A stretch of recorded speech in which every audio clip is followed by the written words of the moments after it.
record this? Okay, there we go. So as we continue chapter 12, before going on the Zoom, I was actually just looking at a book that I had on my shelf. It's called GPS for the Soul. If I'm not mistaken, it was first written in Hebrew, and it's been translated in English. It goes through Tanya more as a book, meaning it goes through chapter by chapter more as a book.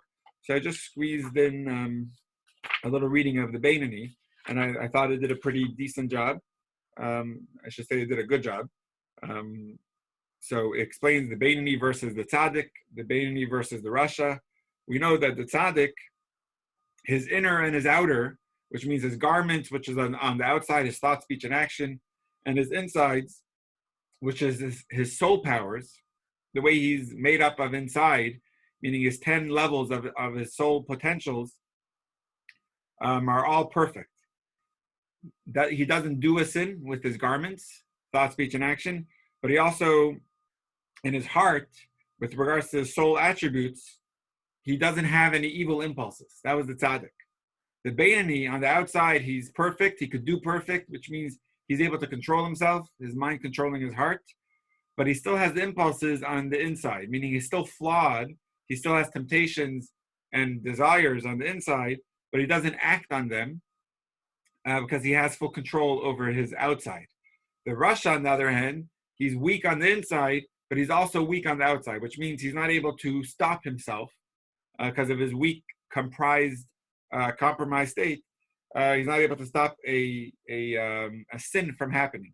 And not necessarily is it a sin, but he's weak. And because of his weakness, it will lead him to do things that he doesn't really want to do, but he just can't help himself. So each and every one of us, the power of this chapter is realizing that we each have the power to control ourselves, which means we have the natural ability to be a baby without any hiccups. What it takes, the core of it, just to summarize this point, is we have to make not just a resolution. It can't be. It's unconditional. There's no room for error in the Beinoni. He knows, he understands that a mitzvah connects him with God, and the opposite of a mitzvah, an avera, a transgression, a sin, a flaw, separates him from God. So he'll never want. He may have wants on the inside, but he'll never act on them. That's a Beinoni. They say the story of there's a few versions of the story, but the punchline is the same, where a person was in Russia traveling on a train, and a nice Jewish guy, and he only ate kosher, but there was an anti-Semite who was looking to have fun, and he sat next to him on the train. He pulled out a piece of non-kosher meat, and he says, "Eat this, you Jew. Eat this now." And the Jew says, "I can't. It's not kosher." So after prodding him and begging him, after trying to force him, the non-Jew, the anti-Semite, pulls out a knife and he says, "You're going to eat this. And if you don't, it's going to cost your life." So the Jew makes a very simple calculation that kosher is not one of the laws that he has to be ready to give his life for, right? There's 3 cardinal laws of when a Jew has to be ready to sacrifice their life to remain Jewish and to remain connected to God and be ready to die for it. And that is, if someone forces them to, God forbid, serve idolatry, to serve idols, if, God forbid, a person forces them to commit adultery, which means to marry someone that they're not allowed to. And finally, if someone forces you to try to kill someone else, in those 3 circumstances, you have to be ready to say, "No, you could take my life, but I'm not going to commit those 3. But kosher is not one of those 3. So with a knife on his neck, he says, "Okay, I'll eat it. He eats 1 piece, and the knife is still by his neck, so he has to eat a 2nd piece. And the non-Jew, the anti-Semite, is happy with it. He says, "Okay, good. You did. Your life is spared." The Jew kind of liked the meat. It tasted good to him. So he said, "Do you mind could you put the knife back to my neck for another moment? I want to grab another bite." So that's a Jew who's not necessarily on the level of a Beinoni yet, because he's acting on his desires that he wants. He enjoys that piece of meat, and he's going to find a way to make it happen. But the Beinoni is one that it's It's not even an option to sin because he knows that's going to separate him from God. So eventually we're going to have to get to the root of it all, meaning it's not enough to just decide I'm not going to sin and that's it.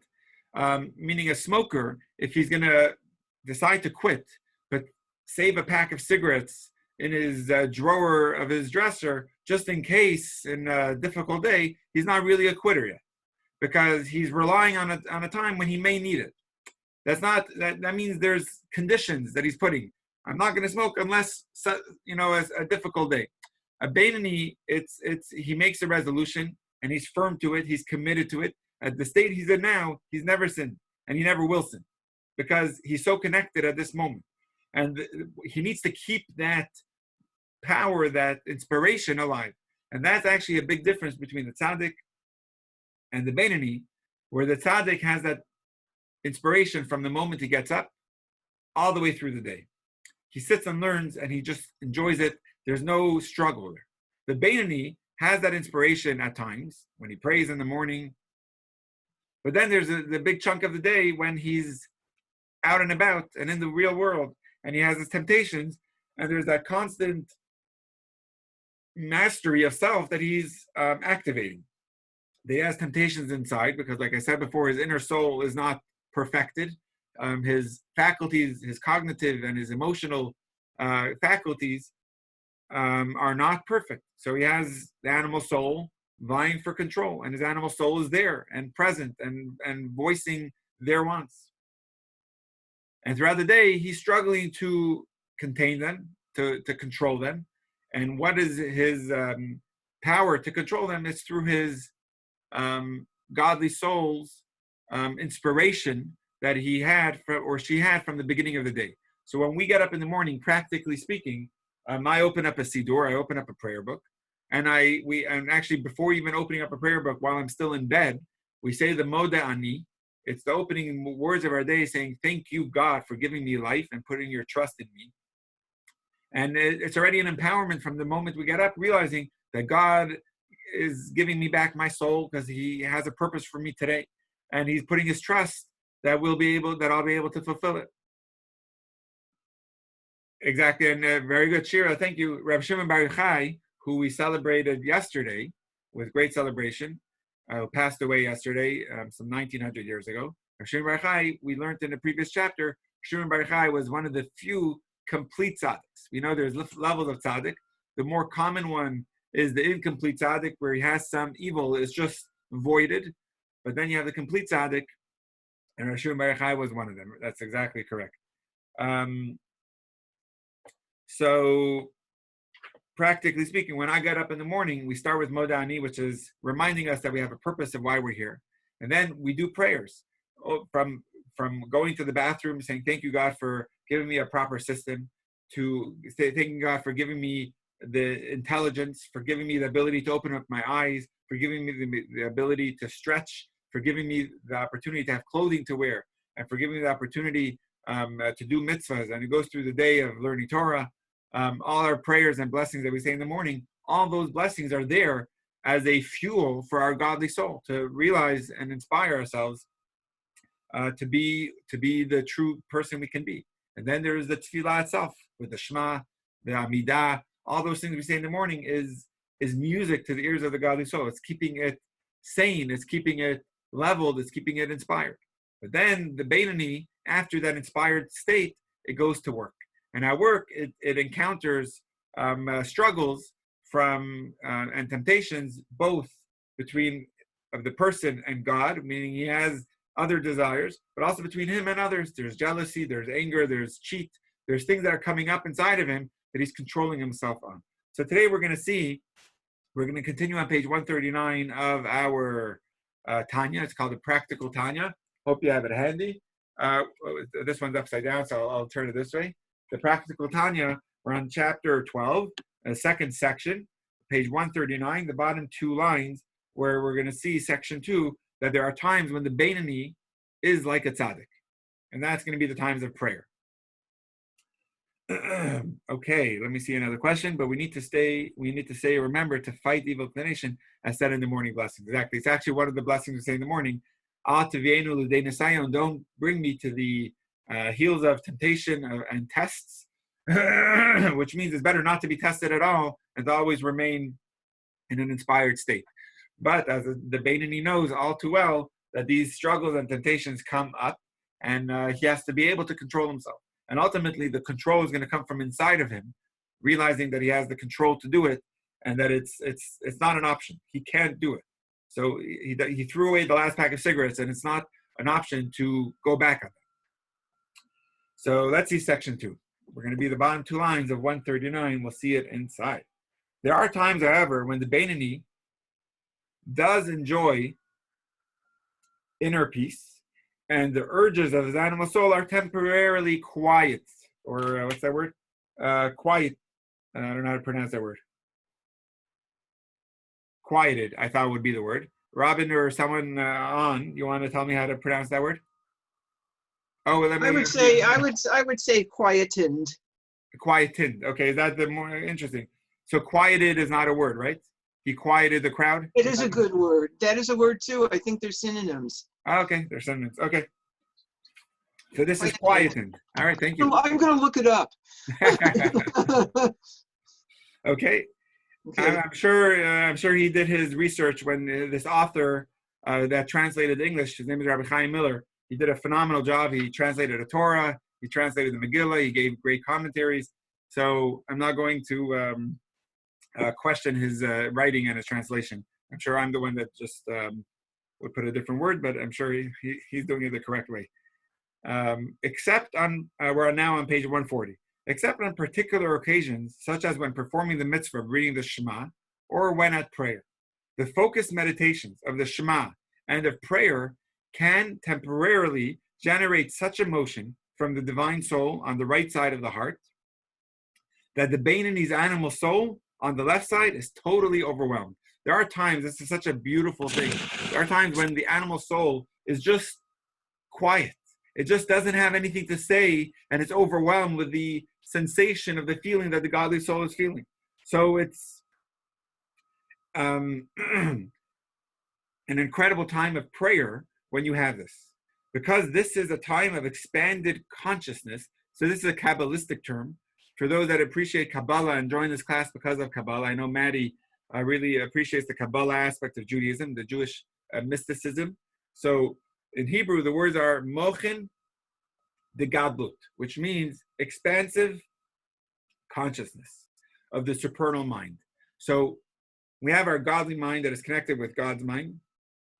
And at the time of prayer, there's this expanded consciousness of it. It's glowing, it's shining, it's expanded. Let's see this inside. According to the Kabbalah, your mind is influenced by the state of the supernal mind at any given moment. When the output signal above is more intense, your soul can pick it up more easily below in this world. It's like an antenna. And when it's stronger in supernal worlds, you could pick it up easily and be more in tune with it. If the supernal mind is broad and flowing, which is mochin de gadlus, you will find it easier to take principles that you believe in into your heart. If the supernal mind is constricted, which in Hebrew is called mochin de katnut, katnut comes from the word katan, which means small. So it's constricted of the supernal mind. Your cognitive powers will still be functional, but you will find it harder to take good ideas and make them real and relevant to your life using the faculty of das. So we learned in chapter 3 that there's chachma, bina, and das. Together makes up the word Chabad. Chachma is the inquiry, the initial flash of an idea.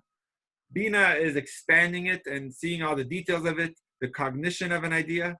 And then finally, das is recognizing it, or in another term, it's applying it. There's a knowledge of it that is becoming very personal. You're making it yours. So when das is missing, you can still have the cognitive faculties, but it's very restrained, it's very constricted, because you're not applying it to yourselves. You can't make it relevant to your life. So at that time, that's called mochin de katnus.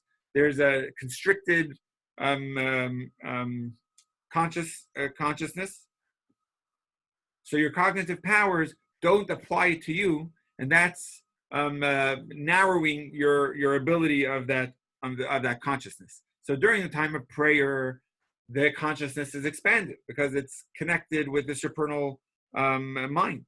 So and now is not only during prayer, in the ancient times, during temple times, this was all day long. We were able to be totally tuned in because the supernal energy was much stronger. So therefore, your antenna didn't take much for it to catch that wave and to be inspired. There was that consciousness that was very expanded. But nowadays, only when can we have that consciousness that is totally tuned in? That's during the time of prayer. When the temple stood, the supernal mind was in a state of permanent expansiveness. Currently, however, it fluctuates during the day. During the morning, a time of invigoration and renewal, it flows in a state of expansiveness. But in the afternoon, it wanes, becoming constricted in the evening. And that we know from Rabbi Dober of Lubavitch, the second Lubavitcher Rebbe, the son of the author of the Tanya. That's what he says in parentheses. When the supernal mind is in a state of expansiveness, which is like a time of prayer, it is also an opportune time below for every person to connect his intellectual faculties of Chachma, Bina, and Das to God, and profoundly meditate on the greatness of the blessed infinite light, thereby arousing the flaming fire of love in the right chamber of his heart, where the divine soul manifests emotionally, we know that from chapter 9, to attach himself to God through the fulfillment of the Torah and its commitments out of love. So just to summarize this in 2 sentences, a Beinoni has times that the animal soul leaves the person alone.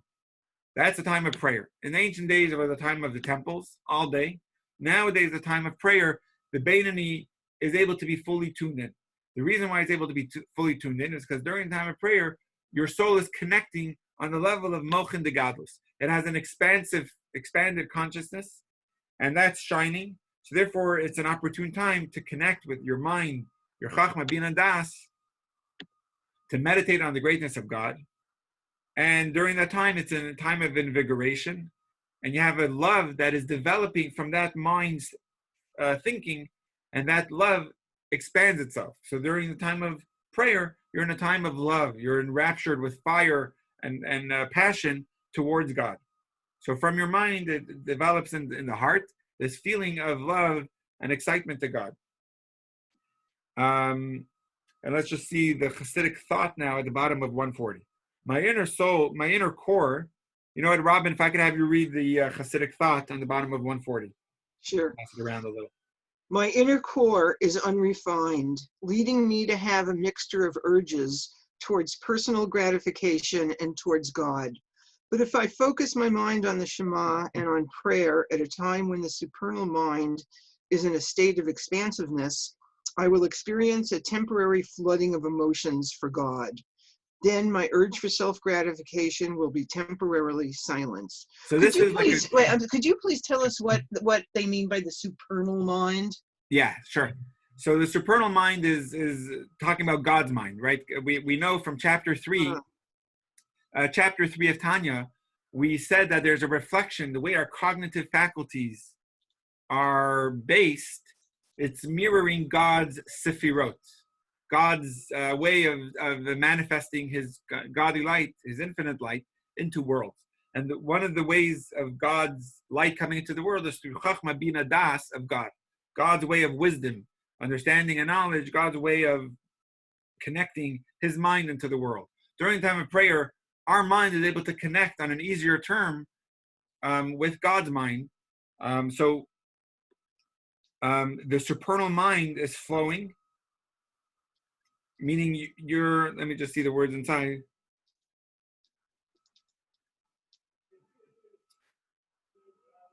Yeah, in the first paragraph of 140, in the after the translation, he says, according to Kabbalah, your mind is influenced by the state of the supernal mind, and you see that's a capital M, at any given moment. Your mind is connecting with God's mind. So there's times of prayer when your mind is more connected, in tune with the supernal mind, and that's considered an expansive state. So because there's an intensity there, that you're able to much easier to tune into. So that's an amazing idea. Hopefully prayer this week won't be the same, knowing that at a time of prayer, it's pure fuel, it's energy, it's steroids for your godly soul to live off of. It's allowing the Beinoni that respite of the animal soul, and hopefully the strength needed to continue the battle during the non-prayer times. So Shema, prayer, it's a time when your mind is connected, and from the mind it inspires your heart to have this love towards God and godly things, mitzvahs. So now we're continuing on 141, second paragraph from the top. All of this is included in the biblical commandment to read the Shema, as it has been clarified in rabbinic sources. So the threefold process of, number one, focused meditation on God, leading to, number two, emotional arousal, and number three, a renewed commitment to observe the commandments. So that threefold process is indicated by the commandment to recite the Shema every morning and evening. The text itself of the Shema indicates these three activities. Number one, Hear, O Israel, God is our God, God is one, which is the verse of the Shema, Shema Yisrael, Adonai Eloheinu, Adonai Echad. That's focused meditation on God. Number two, and you shall love God, your God, v'ahavta et Hashem Elokecha. That's an emotional arousal. And number three, ukshartem la'ot al yadecha, v'ayu l'totafot beinenecha. Bind them as a sign on your hand. Write them on the doorposts of your house, which is the mezuzah and the tefillin. Observance of the commandments. So we see, just to explain, this is a beautiful paragraph. The commentary here is explaining the Tanya how during the time of prayer there's a threefold process happening, and that's brought out in the words of the prayer itself. The three-part process that's flowing in your soul is you have a focused meditation, which is in the mind. And you see that in the words Shema Yisrael, that's more of a focused meditation, the oneness of God you're meditating on. From that meditation of the mind, it develops the feeling for that in the heart. That's how we work. Our mind develops a feeling of the heart. If you think deeply into something with hate, with disgust, it'll lead a sense of anger or hate, animosity towards something, a feeling of the heart. It comes from the mind. We know that from chapter 3. That's why in chapter 3, the Alter Rebbe refers to them as the parent and child, a mother and a child. Because from the mother, it develops the child, which is the feeling. So it starts with the meditation and prayer, which is the Shema. The next verse is V'ahavta et Hashem Elokecha, you shall love God, which is the feeling. And then it leads to the mitzvahs, which is the tefillin and the mezuzah and learning of Torah. That's the renewed commitment that comes as a result. So after you have the meditation towards something, it leads to a feeling towards it. When you have a feeling, you right away need to act on it. You right away have that motivation and commitment to observe the commandments, to go ahead with the mitzvahs. And this we're going to continue now the middle of 141. And this meditative emotional arousal is also the goal of the blessings which precede and follow the Shema, which are required by rabbinic law. So before the Shema, after the Shema, we have blessings, we say. Before the Shema, we have a blessing called Yotzer HaMeorot. We thank God for forming the luminaries. And another blessing, which is Avat Olam, a great love, an eternal love that God shows the Jewish people. And we say that God shows the Jewish people with love. So these are two blessings we say before. There's a blessing we say after, which is Goal Yisrael. God is the Redeemer of Israel. So this meditative emotional arousal is also the goal of the blessings which precede and follow the Shema, which are required by rabbinic law. Since these blessings are aimed at preparing you to fulfill the biblical commandment of reading the Shema with a proper mindset. As explained elsewhere in chapters 46, page 590, and chapter 49, actually parenthetically, that's where we are right now up to in Chitas. We know every day of the year, the Rebbe and the previous Rebbe, all the way back up, not only encouraged, but mandated those that wanted to be Chassidim to study every day a portion of Chumash, a portion of Tehillim, and a portion of Tanya. It's a pretty small amount, meaning in Tanya, we learn around an average, probably around 15 lines a day. And by doing that, you actually finish the entire Tanya throughout the year. we start on the 19th of Kislev, which is in December, or November. It celebrates the New Year's of Hasidism, when the Alter Rebbe was liberated for us from his dangerous imprisonment in 1798, maybe 1798. And we also do a portion of Tehillim, divided by the month. So it's around 3 or 4 chapters of Tehillim a day. And we also do a section of the Chumash. Every parasha, every Torah portion is divided into 7 parts, 7 aliyahs, as we refer to it. And if you learn the first aliyah of the week's Torah portion on Sunday, and the second one on Monday, so every day, today we'll learn the 4th section of the Torah, of the double Torah portion of Bahar Bechukosai. And by doing that, we actually fulfill Chitas, which is an acronym of Chumash, Tehillim, and Tanya. And it's beautiful because the word Chitas, which we know as an acronym of Chumash, Tehillim, and Tanya, is also a wording in the Torah that is talking about instilling respect of the Jewish people in the eyes of the rest of the world.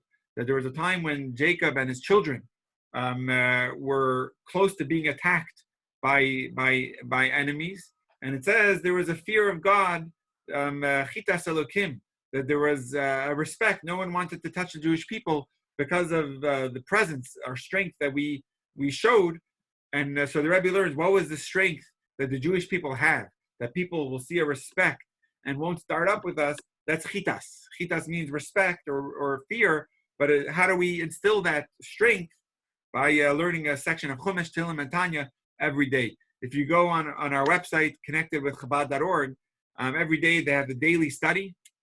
You'll see it on my website towards the bottom, jewishnavaro.com. Every day there's a daily study, and you'll see the chitas of the day. You can learn it very easily online.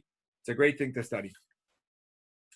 Also, I'm a big fan of Rabbi Josh Gordon, who was a great rabbi in the Valley of California, in the San Fernando Valley, and I got to know him. Adina was very close friends with his daughter.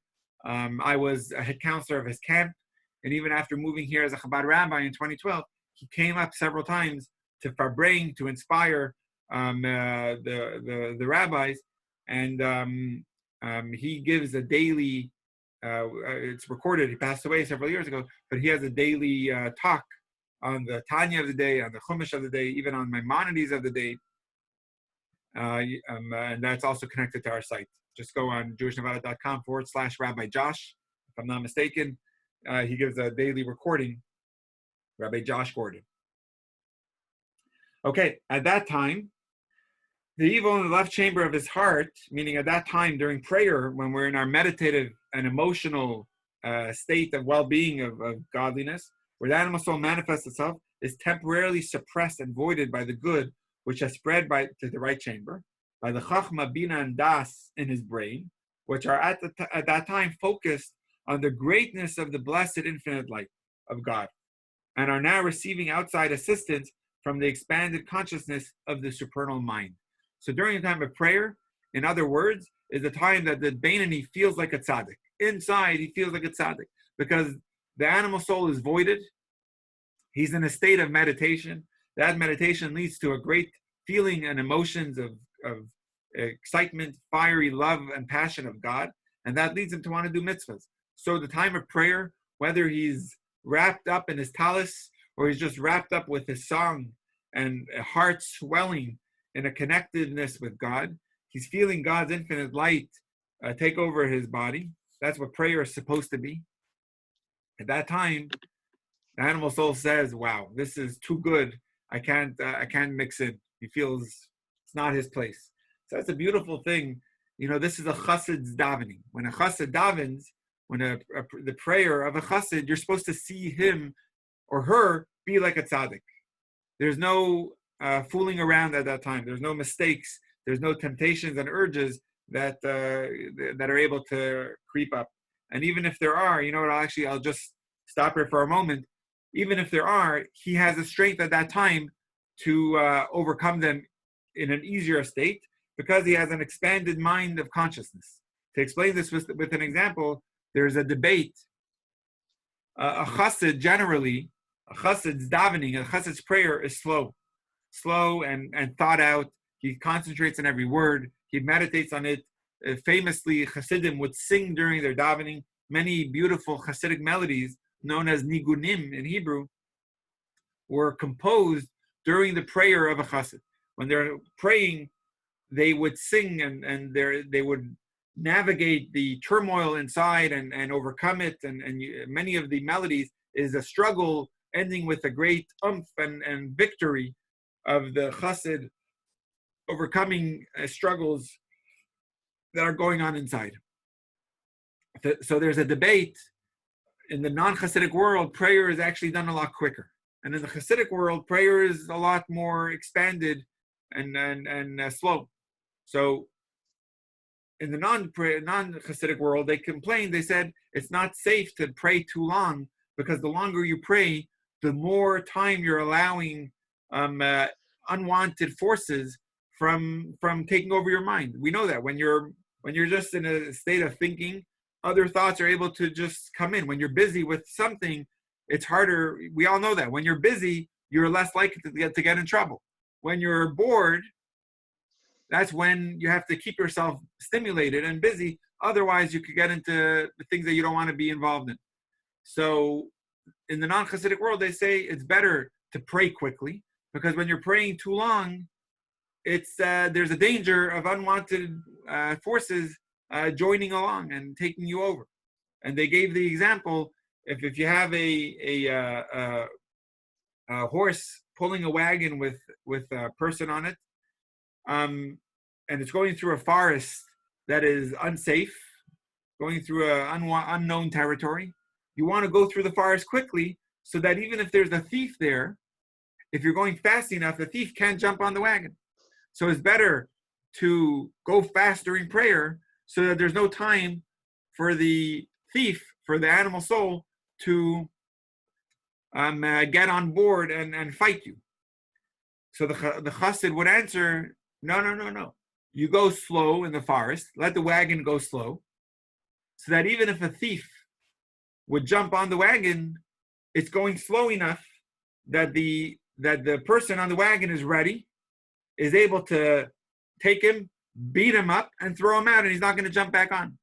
So if it's going slow enough, the thief may come on, but the person is ready to fight, and he has his balance because the wagon's going slow enough that he could actually not only scare the thief, he could actually beat him up and throw him out that he won't want to jump back on. So that's why a chassid's davening is extra slow, so I can focus on every word. And even if there's thoughts that come up, you take those and you're able to fight it out, and they won't want to come back. Let's just read Shira's question. I see she just added, what about Jews who pray at work?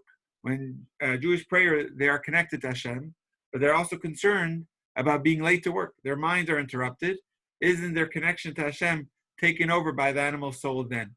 Does the animal soul win? So let me just reread the question, make sure I got it right. When Jews pray, they are connected. What about Jews who pray at work? When Jewish prayer, they are connected to Hashem, but they're also concerned about being late to work. That's actually a great question. And just to read it in my own words, when there's the Hasidim that have the ability to pray all day long or to pray for many hours, and usually that's really the yeshiva boys that the Rebbe would encourage them to focus and to concentrate and to allow their souls to let loose during prayer. But many of us can't afford that because we have a job and we can't be late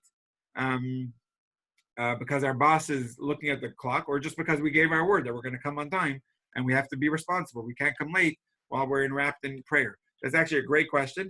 And the Tanya actually will speak about that they're supposed to go to work on time, and therefore Shabbos is the time when they're supposed to let loose. During the week, they have to have more of a restrained davening, so that inner consciousness that expands the mochin de gadlus, that expanded consciousness, is flowing, but it's not able to flow fully because they're restrained. But qualitatively, in the quality of it, they're fully connected. It may not be in the quantity, meaning they're not affording 3 hours to it, and I wouldn't suggest it because we have what to do in the world.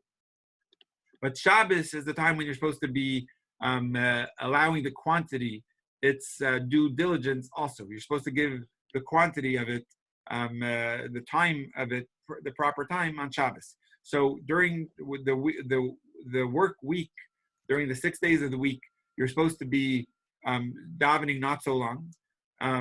Not only shacharit, the morning prayer, even mincha. Mincha is actually considered the most opportune time for your prayers to be answered, because mincha is so short. Mincha is 5 minutes. It's an ashrei and the amida. That's the whole mincha. And we know that Elijah, the prophet, when he had to pray to God in a very famous showdown on Mount Carmel, when was his prayer answered? During afternoon time. So it says, even though mincha, afternoon prayer, is so short, during that short time, there's an incredible quality that you're able to tap into.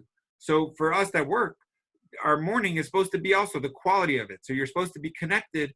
It's almost like a power nap, when you're able to grab a healthy dose of sleep to keep you going, but in a shortened period of time. So that's what we're accomplishing during our prayer time. And yes, especially for those that are working, it's more of a quality experience, that on Shabbos, they allow the quantity to flow. Okay, we're going to continue now on section 3, 141. You're welcome. The secret of the Beinoni self-mastery. During prayer, the Beinoni may be devoided of any urge towards self-gratification. That was the beauty of prayer. The animal soul is letting you free. So he might come to the mistaken conclusion that he attained the level of a tzaddik, who has completely eliminated the evil in his animal soul. So the Alter Rebbe is going to say, don't get too excited. You're not on the level of a tzaddik. This impression, however, will soon be shattered after the experience of prayer has ended, and he loses the assistance from expanded consciousness. However, after prayer, when the expanded consciousness of the supernal mind of the blessed infinite light of God departs, the Beinoni loses the external assistance in focusing his mind and heart, and consequently, the evil in the left chamber of his heart re-emerges and awakens, leading him to have a desire for the temptations of this world and its pleasures. So after prayer, the Beinoni gets back to real life, and he's back into his temptations. With the departure of his focused meditation, assisted by the outside energy of expanded consciousness, the Beinoni returns to his normal conflicted self, harboring urges for both self-gratification and devotion to God. So now the Beinoni is back to himself, where he has selfish wants inside of him, because his inner soul is not perfect, but he also has his devotion to God, and he's doing perfect, I should say, in his garments. However, this does not mean to say that the Beinoni loses his self-control and actually follows any of these urges. As far as his external self is concerned, in thought, speech, and action, the Beinoni has achieved total mastery.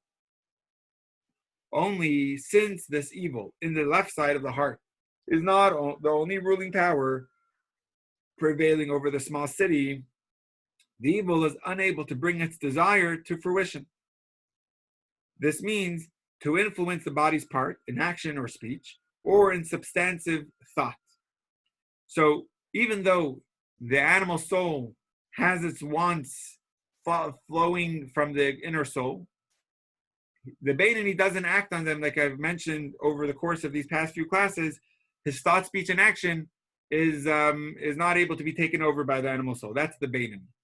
The fact that the Beinoni can hold back from acting on his desires or speaking about them makes sense, since we are all in direct control of what we do and say. So, but now we're going to focus, it seems like, on thoughts. But if the Beinoni has experienced the urge of self-gratification, it must have also entered his thoughts, which are not in a person's full control. How then can the Tanya claim that the Beinoni is successful in withholding his desires even from his thoughts? So we've mentioned this over the course of our 6 months that we've been studying. What is the difference between the Chachma, the mind's thinking of intelligence, and the thought that pops up in our mind, and how could we control our thoughts? Because thought is one of the garments, thought, speech, and action. So the Alter Rebbe is saying here, I can understand how action I'm in control of, how speech I'm in control of, but how am I in control of my thoughts? Thoughts just flow into my mind. So what we're going to say is, if you fantasize on them, if you allow them in, if you let the thought harbor in your mind and you continue that thought, that's inappropriate. That's something that the Beinoni has to control. Whether it's popping up, that's not in his control. But if he's allowing it in and thinking about it like a fantasy, that's something that the Beinoni won't allow. The Tanya indicated the answer to this question by stressing that the Beinoni succeeds only in refraining from substantive thought, namely, from allowing his thoughts to dwell on the pleasure of this world, how to satisfy his heart's desire. The Beinoni cannot stop this is an important paragraph on top of 143. The Beinoni cannot stop the urge for self-gratification from entering his mind. What he can do is refrain from intentionally dwelling on such thoughts, having substantive thought by diverting his mind to something else, as we will discuss further in chapter 28. In chapter 28, just to jump a little bit over here, over there it's the thoughts of sadness, depression that creep up in your mind. You could control yourself from allowing those thoughts to be pondered. You could think about something else. You push those thoughts out. You do have the control to do that.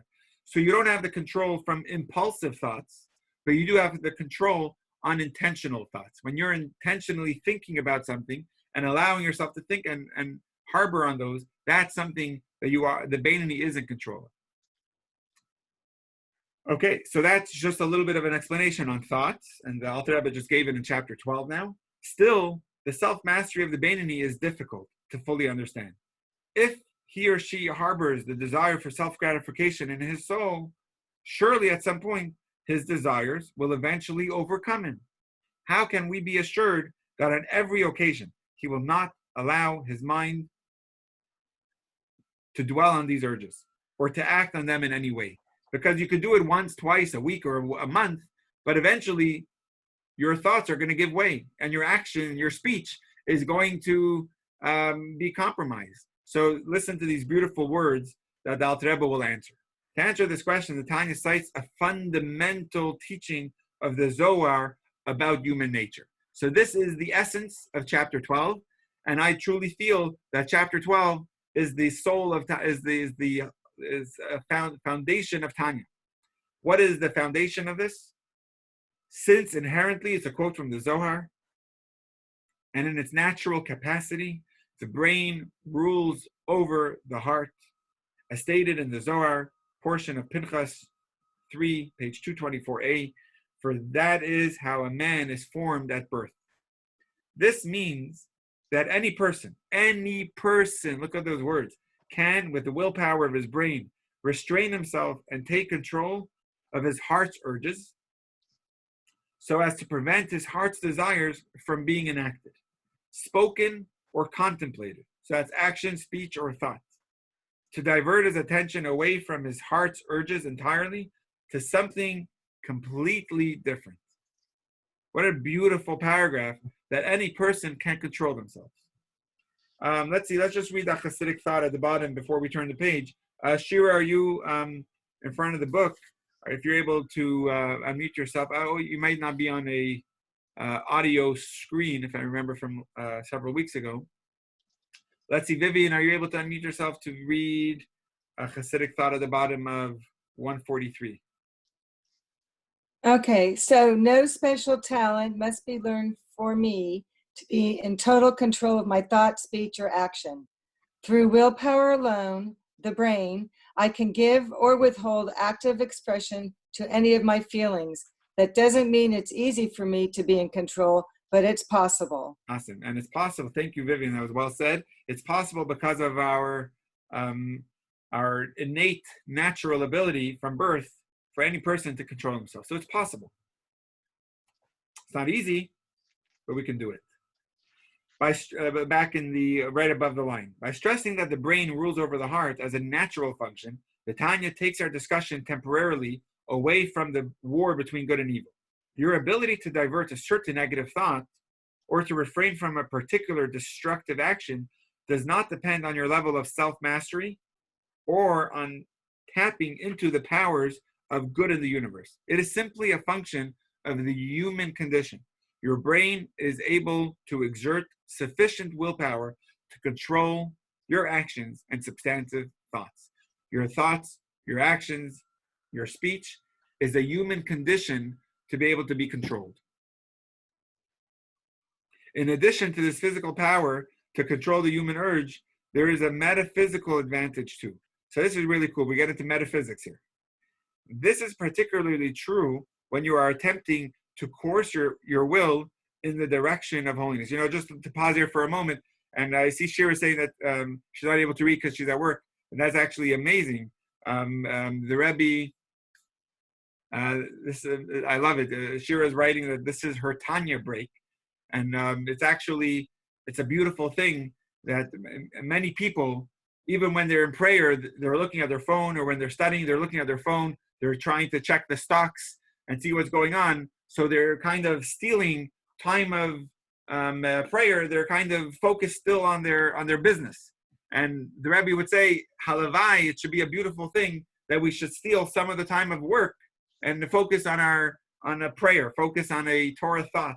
And it would give such nachas to all the Rebbes, and they would speak about it when a chassid in business would meet another person at the market, at the office, and at a trade show or a conference, and take time to share some Torah, even in the course of their business. So even when you're at business, and to take time of work to have a break of Torah, that's an incredible thing, and that's a good fuel for the Beinoni to keep it going throughout its day. And by the way, the Beinoni has, obviously, like we said before, there's inspiration from our prayers in the morning, but then there's a big lull in the middle of the day. So mincha is a prayer we say in the afternoon. That's supposed to be a checkpoint. It's supposed to be a vitamin for the Beinoni. And really, when we go out of the bathroom, we say a prayer. That's supposed to be fuel, reminder, meditation, thanking God for giving us such a healthy system. We say a prayer saying, thank you, God. When we kiss the mezuzah, going in and out of our home, it's another mode or way of a what's that thing that you throw, a lifesaver, one of those tubes that the Beinoni is able to hold on to. When you say a blessing before and after eating, it's again an acknowledgement, a meditation, even though it's short, but it's little chocolates that the Beinoni is able to eat during the day to keep it strong. So continuing on 144. This is particularly true when you are attempting to course your will in the direction of holiness. As the verse states, this is a beautiful verse from King Solomon. It's from Kohelet, Ecclesiastes. We're going to quote it several times throughout Tanya, but over here it's being introduced for the first time. I saw that there is an advantage to wisdom over stupidity, like the advantage of light over darkness. That's from chapter 2 of Kohelet. Meaning that just as light has the advantage of control and dominance over darkness, in that physically, a small amount of light will push away a lot of darkness, and there is no struggle between light and darkness which is displaced automatically and effortlessly. In the same way, a lot of stupidity of klipa and sitra achra in the left chamber of the heart will be automatically pushed away by a small amount of light from the divine soul. So this is just it's another foundational section of chapter 12. This word is like, if you want to know a Chabad slogan in one sentence, Chabad 101, it's Ma'at Ar Deicha Har B'Choshech. It's a quote from here. There's many Hasidic songs on these words, which is a little bit of light will diminish a lot of darkness. Because by nature, light overpowers darkness. That's a fact. You can have a big room of darkness, light up a candle. It's not even a struggle anymore. The light will overcome the darkness. So that's just the way it is naturally. So that's metaphysics. That's just the way it is. So in the same way, you could have a lot of stupidity, a lot of evil. Kalipa is the word we use in Tanya. And a little bit of wisdom, which is over here, a little bit of holiness, will automatically push it away. That's just the way it is. That's a quote from King Solomon. Recently, with this whole pandemic, someone in the community really wants me to stream more inspirational messages on Facebook Live. I have to be better at it. But in order to encourage me or to guilt me, he bought me an iPad. I'm not much of an iPad guy. I don't know much about it. I'm still learning it. But on this iPad, he engraved, I guess the Apple, for whatever cost, you could have words engraved on your iPad. So he engraved these words: a little bit of light diminishes or pushes away a lot of darkness. And that's a quote from Tanya, actually. I don't know if I'm sure he Googled it, a Chabad quote, and he found it, but it's taken from right here, chapter 12 of Tanya, where it's just the way it is. By nature, darkness is pushed away from light, and by nature, Kedusha, holiness, pushes away darkness. It's an amazing lesson. Let's see that practical lesson, and we'll try to finish this section 4. Robin, are you able to read the practical lesson on the right bar of 144? Oh, actually, you were unmuted. I think you just muted yourself. Oops. Yeah, Your brain, willpower, naturally rules over your heart, emotions. You might not be able to control your urges, but with your willpower, you can prevent the urges from ever affecting your behavior. A small amount of light will push away a lot of darkness. Evil's strength is that it is tangible. Its weakness is that it is instantly dispelled by spiritual enlightenment. So evil has a strength that is tangible. I can enjoy it. I feel it. I see it. I could taste it. But its weakness is spirituality can dispel it instantly, like darkness. That's a beautiful lesson that we can learn from. So now, continuing the bottom half of 144. Thank you, Robin. The bottom half of 144 will continue to expound on this this verse from King Solomon, and it goes like this. It goes without saying that wisdom is preferable to stupidity. Why is King Solomon, the wisest of people, saying that there's an advantage of wisdom over stupidity? And light is preferable to darkness. So what's the chiddush? What's the novelty of these words? So Ecclesiastes comes to teach us the dynamic through which wisdom dispels stupidity. When you light a small candle in a large, dark room, you can suddenly see throughout the entire room. The same is true with spiritual enlightenment. As soon as an insight into higher living resonates with you as true, years or even decades of prior confusion can be instantly resolved.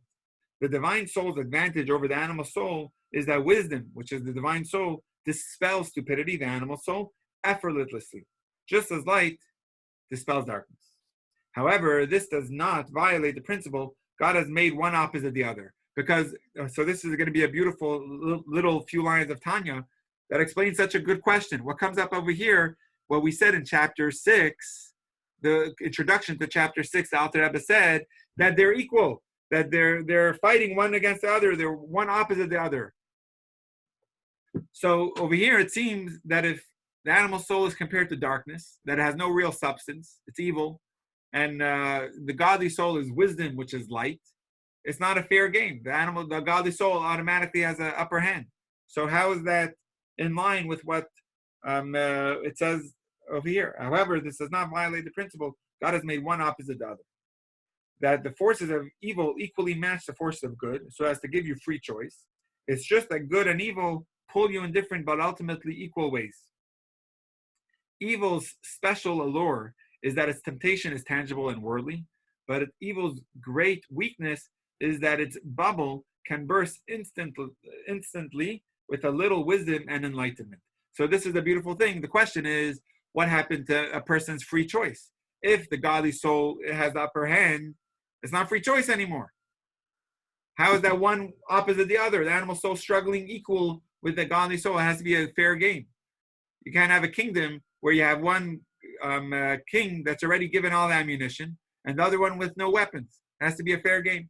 So he's saying that it is a fair game because the animal soul has the allurement, the excitement that comes to the person of tangibility that the godly soul lacks, and that's what he's going to quote over here. It seems like it's So let's see 145, and we'll conclude with this few lines.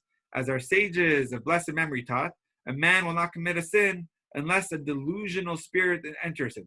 That's a quote from Talmud Sota, which means, and the delusion caused by the animal soul can be instantly dispelled by the wisdom of the divine soul found in the brain.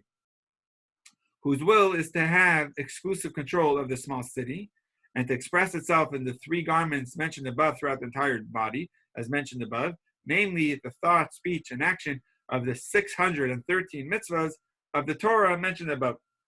So that's just explaining that there's a delusion by the animal soul, but instantly it can be dispelled with the wisdom of the divine soul in our thought, speech, and action. So we'll continue the journey, and next week, God willing, we'll finish the chapter 12. I told you it's a long chapter, but it's so foundational. We're learning about what the Tanya is. And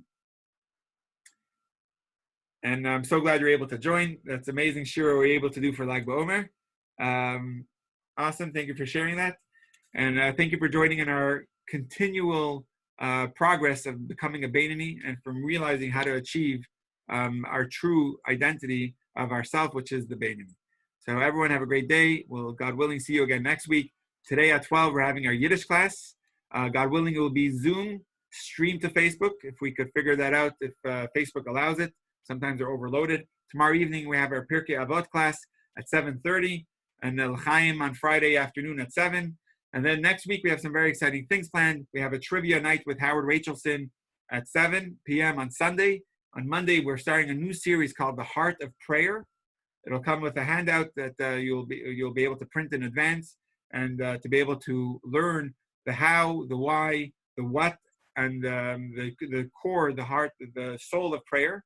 That'll be Monday evenings. I'll put out an email very shortly. And Tuesday, we'll also be doing a candid discussion, Adina and I, on the Netflix series Unorthodox, understanding and answering many questions that we've been getting about that series. So that'll be Tuesday evening at 7:30. Also, Adina's Popular Torah and Tea takes place on Tuesdays at 1. There's, thank God, so much to do. There's also a Hebrew reading course for those that want to learn Aleph Bet and learn how to read Hebrew in times for the high holidays. Now is a great time to start. So we'll be learning, we'll be doing Hebrew 101 and also an advanced level Hebrew for those that already know. All right, everyone, you could email me, text me with any questions, call me, and we'll be in touch. Stay safe, stay healthy, l'chaim, and make a difference today. Have a Beinoni week.